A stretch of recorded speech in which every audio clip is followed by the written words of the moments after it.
Amber, thank you. Well, Ruben, it was a busy day for Purdue basketball. Yeah, the Purdue men were trying to get a win over a red-hot Nebraska side, and the Purdue women were trying to extend their winning streak to 5 games against Wisconsin. Coming up next in sports.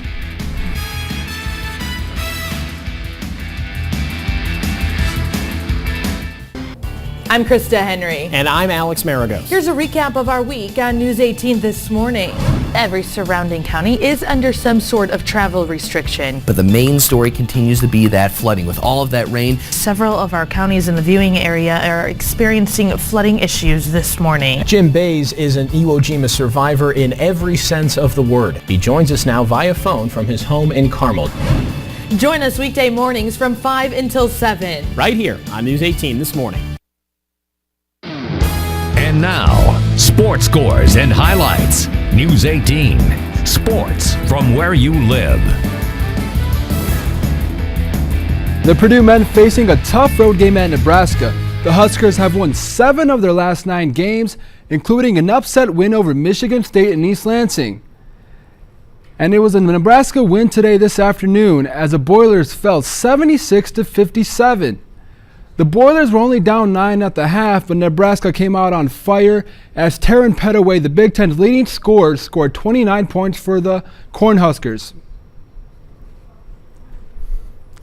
And we should be having sound from Coach Painter here pretty soon. And as far as the actual game, Purdue was only 3 of 16 from three-point land as they fell once again to Nebraska. And another Big Ten. Well, we missed a couple shots in the first half that were good looks, and then we took a couple we shouldn't have taken. And then it gets, it's one thing in basketball, things get contagious, good or bad. And then just, we're 1 for 9 from 3, and our best three-point shooter gets 3 fouls and he's out. We took a couple contested ones, we took a couple early ones, but that's smart. It's a couple of my guys are, they look at me and say, "Well, Coach, I'm open." And I'm like, "Yeah, Coach Miles wants you to be open." And it's one of those deals. And so it's you want to work with guys, you want to help them on their confidence, but at the end of the day, you got to be smart. You got to get a good shot for Purdue. Another Big Ten action, Michigan State facing rival Michigan, who will come to Mackey on Wednesday.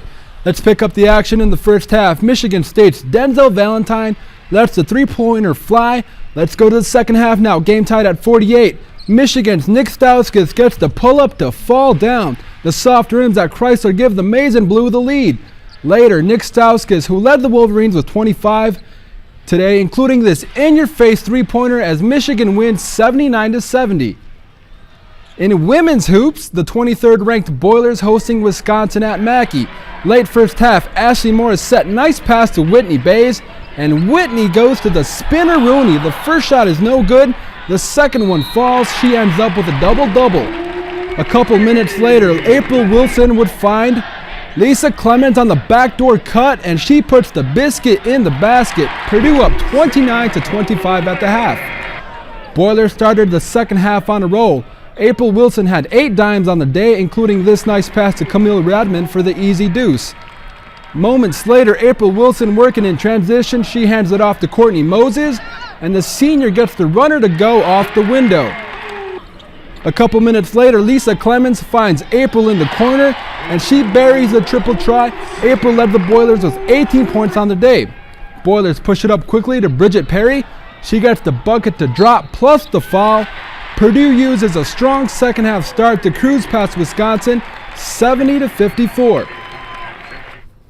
Well, I think the big change for April since KK's gone down is that, she's on one of the better players all the time, so defensively she's wearing herself down. I talked to her today, get the hand underneath the ball and lift, and you're going to make threes all day, and I was trying to be the shot doctor. I told her she was going to have 14 points, 7 assists, 2 turnovers, and she beat what I told her to do today. So, that was fantastic, and April's a big key.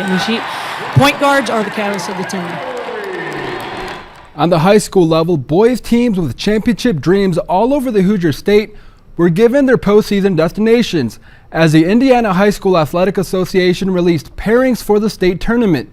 In Class 4A, in the first round of the Kokomo sectional, Logansport will face a Marion team led by future Hoosier James Blackman Jr. while Jeff will square off against Harrison. The winner of this one will get McCutcheon in the second round, the Mavs getting a first round bye.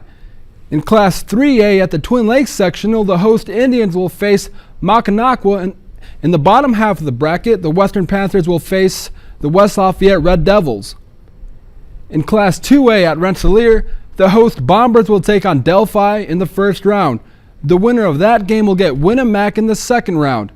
And in Class A at North Vermilion, one-loss Covington will take on Dave Barrett's Central Catholic Knights. Expect biscuits to be buttered in that one.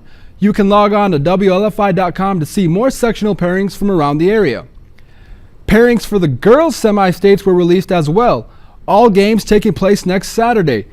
In Class 4A, Whitney Jennings and the Logansport Berries will take on Penn, which has not lost a game since the day after Christmas. They'll tip off at Crown Point High School.